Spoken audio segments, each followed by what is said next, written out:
સુરતમાં અનાથ બાળકો માટે અનોખી નવરાત્રીનું આયોજન કરવામાં આવ્યું છે। શાંતિ દેવી ચેરિટેબલ ટ્રસ્ટ દ્વારા પૂર્ણા વિસ્તારમાં આવેલા મહેશ્વરી ભવન ખાતે અનાથ બાળકો માટે નવરાત્રીનું અનોખું આયોજન કરવામાં આવ્યું છે, જેમાં મોટી સંખ્યામાં અનાથ બાળકોએ ગરબા રમ્યા હતા। આ નવરાત્રીમાં પોલીસ કમિશનર અનુપમસિંહ ગહેલોત પણ હાજર રહ્યા હતા। પોલીસ કમિશનરે જણાવ્યું હતું કે શાંતિ દેવી ચેરિટેબલ ટ્રસ્ટના સંચાલકોએ અનાથ બાળકો માટે અનોખી નવરાત્રીનું આયોજન કર્યું છે। નાના બાળકોને ગરબા રમવા ખૂબ જ ગમે છે। માતાજીના આશીર્વાદ તમામ બાળકોને મળી રહે, મોટા થઈને શહેરનું નામ રોશન કરે, તમે જે બનવા માંગો છો તે બનો, તેની માતાજીને પ્રાર્થના છે। મને આ આયોજનમાં બોલાવવા બદલ આયોજકોનો આભાર। મને પણ બાળકો સાથે ખૂબ જ મજા આવી। ગમે તેટલી વ્યસ્તતા હોય પણ હું બાળકોના કાર્યક્રમમાં જરૂર જાઉં છું। શાંતિદેવી ચેરિટેબલ ટ્રસ્ટના સંસ્થાપક ચંચલબેન દ્વારા સુરતમાં નવરાત્રીના મોટા આયોજનો કરવામાં આવે છે, જેમાં પાસ રાખવામાં આવે છે। આજે અમે અનાથ બાળકો માટે નવરાત્રીનું આયોજન કર્યું હતું, જેનો ઉદ્દેશ્ય એ છે કે અમે એ બાળકો માટે નવરાત્રીનું આયોજન કર્યું છે જેમના માટે કોઈ કરતું નથી। ગત વર્ષે દિવ્યાંગ બાળકો માટે નવરાત્રીનું આયોજન કરવામાં આવ્યું હતું, જ્યારે આ વર્ષે અનાથ બાળકો માટે નવરાત્રીનું આયોજન કર્યું છે।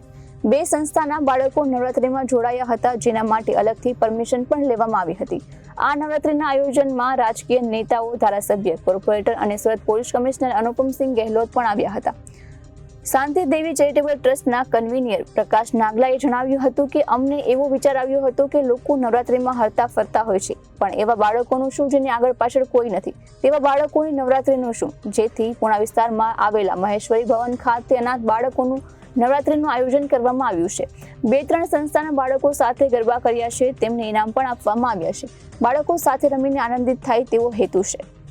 આજે શાંતિ દેવી ચેરિટેબલ ટ્રસ્ટ તરફથી સનાથ બચ્ચો માટે બાલ ગરબાના આયોજન અહીંયા કરવામાં આવેલા છે અને નવરાત્રિ 30 તારીખે સ્ટાર્ટ થઈ રહી છે। એના પહેલે આપણા એવા અમારા પ્યારા બાળકો માટે, નાના દીકરા દીકરીઓ માટે જો ટ્રસ્ટ તરફથી એક સરસ મજાના જો ગરબાના આયોજન કરવામાં આવેલા છે, એના માટે તો સર્વપ્રથમ તો ટ્રસ્ટના તમામ મેમ્બરના, અધ્યક્ષશ્રીના બધાને અભિનંદન આપું છું કે જે અમારા એવા બાળકો માટે ચિંતા કરી છે અને આ લોકો બાળકોના ખૂબ સરસ મજાના જે આજની ઇવનિંગ જાય એના માટે આ આયોજન થયા છે અને આવનાર દિવસોમાં બી અમે આપ સુરત શહેરમાં અલગ અલગ જગ્યાઓ પર ખૂબ મોટા પાયે ગરબાના આયોજન થવાના છે જો અને મને ઉમ્મીદ છે કે અમારા તમામ વર્ગના, તમામ સમાજના આપણા જો લોકો છે આ બધા જો માતાજીના આરાધના કરીને જો ગરબાને એન્જોય કરશે જો અને એના એન્જોય કરવા માટે આપણા શાંતિદેવી ટ્રસ્ટ તરીકે ઘણા બધા એવા સારા જો આપણા ટ્રસ્ટો છે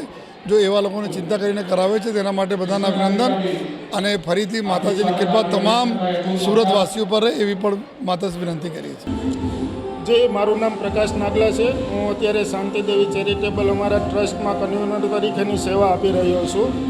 હવે અમને એવો વિચાર આવ્યો કે નવરાત્રિ તો બધા હરતા ફરતા હોય છે, આખી રાતના ઉજાગરા કરતા હોય છે, પણ જે બાળકોનું આગળ પાછળ કોઈ ના હોય એ બાળકોની નવરાત્રિનું શું, એવા અમારા વિચારને લઈને અમે આજરોજ અહીંયા મહેશ્વરી ભવન ખાતે અનાથ બાળકોના ગરબાનું આયોજન કરેલું છે। અમે સુરતથી 2 થી 3 આશ્રમના બાળકોને અહીંયા બોલાવીને અમે આજે ગરબા રમાડી રહ્યા છીએ।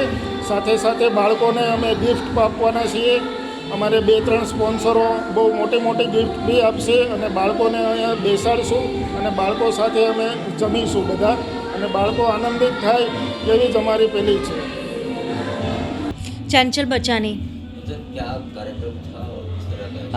मैं शांति देवी चैरिटेबल ट्रस्ट चलाती हूँ, फाउंडर हूँ। आज हमने यहाँ पे बाल गरबा महोत्सव रखा है सनाथ बच्चों के लिए।